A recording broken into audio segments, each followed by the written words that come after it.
semester dengan mata kuliah pemodelan dan proses bisnis dengan judul Redesign Heuristik, Proses dan juga Analisis Proses Bisnis dari BPJS Kesehatan, dengan dosen pengampu Ibu Dwi Sartika Simatupang, STMTI, yang beranggotakan dengan saya sendiri, Tifara Muslimah, dengan NIM 2022-0101-676.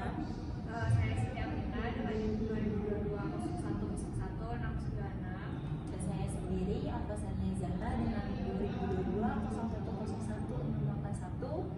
Dan selanjutnya akan kita presentasikan mulai dari pertama itu oleh Kak Siti Aminah. Oke, yang pertama ada desain ulang proses heuristik. Menurut Rumas tahun 2018, desain ulang proses heuristik merupakan pendekatan terstruktur yang menyediakan beragam alternatif memberikan berdasarkan evaluasi yang mendalam. Tujuan utamanya adalah menghindari solusi yang bersifat kreatif namun tidak terarah dengan mengedepankan praktek-praktek yang telah terbukti efektif di berbagai situasi.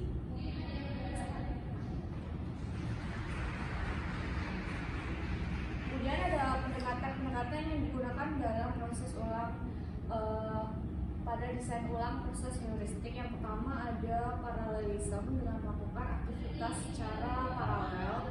Kemudian ada case based work, hilangkan pemrosesan batch dan aktivitas berkala. Kemudian yang ketiga ada activity elimination, hilangkan aktivitas yang tidak perlu. Kemudian empower, berikan kewenangan pengambilan keputusan kepada pekerja. Yang kelima ada triage, pisahkan aktivitas menjadi versi alternatif. Yang keenam ada case assignment, membiarkan satu peserta menyelesaikan sebanyak mungkin lama. Dan yang ketujuh, flexible assignment, pertahankan peserta umum tetap tersedia selama mungkin. Kemudian yang kedelapan ada centralization, biarkan sumber daya yang tersebar secara geografis bertindak seolah mereka tersentralisasi. Selanjutnya ada studi kasus dari rancang ulang proses pembuatan kupon promo di startup online travel agency dari PT XYZ, perusahaan yang tidak bisa disebutkan, di mana perusahaan tersebut mengalami kendala dalam proses pembuatan kupon promo. Kendalanya adalah proses terlalu kompleks dan berlaku sadis. Yang kedua, banyak logika bisnis dan prosedur internal. Yang ketiga, tidak efisiensi dan menyulitkan tim operasional. Perusahaan tersebut memiliki tujuan rancang ulang proses bisnis. Pertama, ini meningkatkan customer centricity. Yang kedua, mengurangi aktivitas yang tidak bernilai tambah. Yang ketiga, mempercepat proses dan meningkatkan kepuasan pelanggan. Kemudian pendekatan heuristik yang digunakan, yang pertama ada activity elimination, di mana perusahaan menghapus langkah prosedur yang tidak relevan untuk promo reguler. Yang kedua, parallelism, di mana beberapa tahap input dan validasi dilakukan bersamaan dan oleh sistem.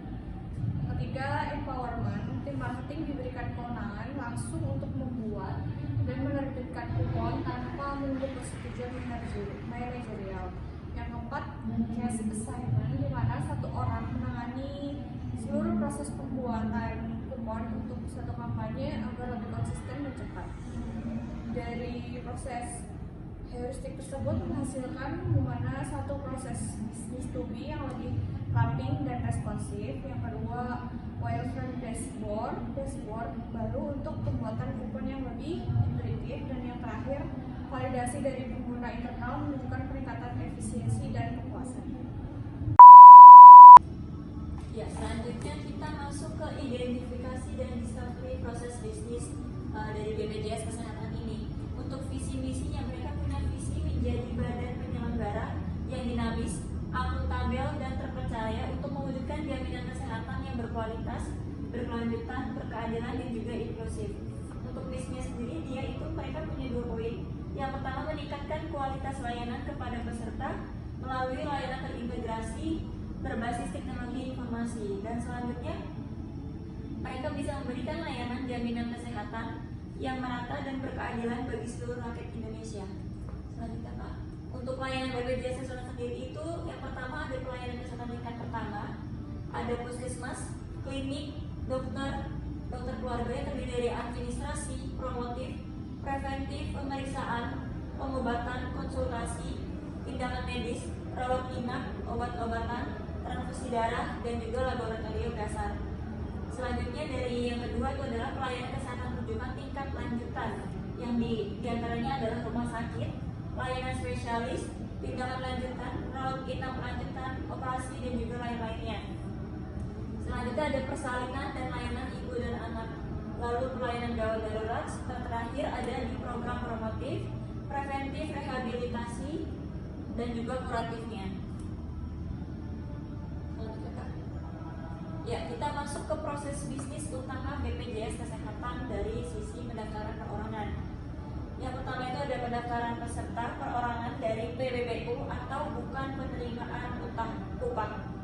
Lalu pembayaran iuran, lalu aktivasi kepesertaan, dan pemanfaatan layanan kesehatan dari klaim dan akses layanan di Vaskes. Nah, selanjutnya ini ada proses model bisnis sendiri dari dua sisi, calon peserta yang atas dan juga petugas BPJS. Untuk pendaftaran BPJS yang pertama, dia mengisi formulir pendaftaran online ataupun offline, lalu melampirkan dokumen persyaratan seperti KTP, KK, dan lain-lainnya. Lalu formulir dokumen dikirim ke BPJS. Setelah itu dia akan masuk dari sisi petugas BPJS, menerima formulir dan juga dokumennya. Di sini ada verifikasi data dan juga dokumen, dan data itu akan divalidasi. Jika dia diterima, dia akan mengirim nomor virtual account ke peserta. Dan jika sudah diterima juga, dia akan mengaktifkan kepesertaan setelah pembayaran dan akan ada notifikasi peserta sudah aktif.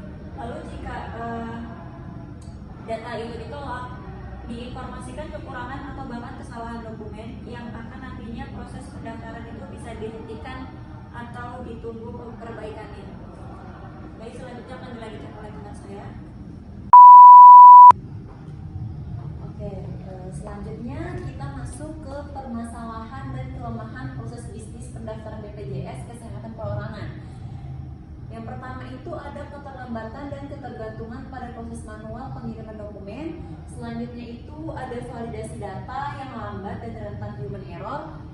Selanjutnya ada penanganan kekurangan atau kesalahan dokumen yang tidak efisien. Selanjutnya ada ketergantungan pada proses manual dalam pengiriman virtual account. Dan terakhir itu minimnya transparansi status proses bagi calon peserta BPJS. Selanjutnya kita masuk ke strategi desain ulang berbasis heuristik. Yang pertama itu ada penghapusan aktivitas. Langkah-langkah yang tidak efisien seperti pengumpulan dokumen fisik akan dihilangkan dan digantikan dengan mekanisme unggah dokumen digital. Selanjutnya ada paralelisme. Di sini proses verifikasi data dan pembayaran iuran itu akan dijalankan secara bersamaan untuk mempercepat alur kerja. Selanjutnya itu ada pemberdayaan. Di sini peserta akan diberikan akses penuh melalui aplikasi untuk memantau status pendaftaran dan klaim mereka secara mandiri. Selanjutnya itu ada penugasan status kasus. Setiap kasus itu pendaftaran akan ditangani oleh satu petugas customer service mulai dari awal hingga akhir demi menjamin konsistensi pelayanan. Selanjutnya yang terakhir itu ada penugasan fleksibel. Di sini penugasan petugas itu akan dilakukan secara digital. Itu memungkinkan peserta dilayani oleh petugas yang tersedia di mana saja tanpa dibatasi oleh lokasi fisik tersebut. Dan yang terakhir kita masuk ke proses bisnis lebih atau desain ulang. Di sini kita yang pertama itu masuk ke pendaftaran online mandiri. Jadi di sini itu peserta akan mengisi dokumen melalui aplikasi atau web BPJS. Dan selanjutnya kita masuk ke verifikasi dan pembayaran paralel. Di sini sambil peserta melakukan verifikasi data, peserta itu dapat melakukan pembayaran via mobile atau aplikasi. Selanjutnya kita masuk ke aktivasi instan. Setelah peserta melakukan pendaftaran, verifikasi, dan pembayaran paralel, di sini peserta sudah dapat melakukan aktivasi layanan BPJS tersebut. Selanjutnya setelah melakukan aplikasi layanan BPJS sudah jadi, lanjut kita ke akses layanan kesehatan. Di sini peserta dapat mengakses layanan kesehatan di Vaskes dengan menunjukkan iklan atau kartu BPJS tersebut. Selanjutnya kita masuk ke proses klaim digital. Jadi peserta itu dapat mengklaim layanan kesehatan dilakukan secara digital tanpa dokumen fisik. Status klaim itu dapat didayasi secara real time oleh peserta tersebut. Terima kasih. Baik, presentasi dari kelompok kami, kurang lebihnya kami izin untuk meminta maaf dan saya ucapkan terima kasih banyak kepada Ibu Dwi Sartika Simatupang sudah menjadi dosen pengampu sekaligus membimbing kita selama 14 sesi sebelumnya. Terima kasih. Terima kasih. Wassalamualaikum warahmatullahi wabarakatuh. Audio Jungle.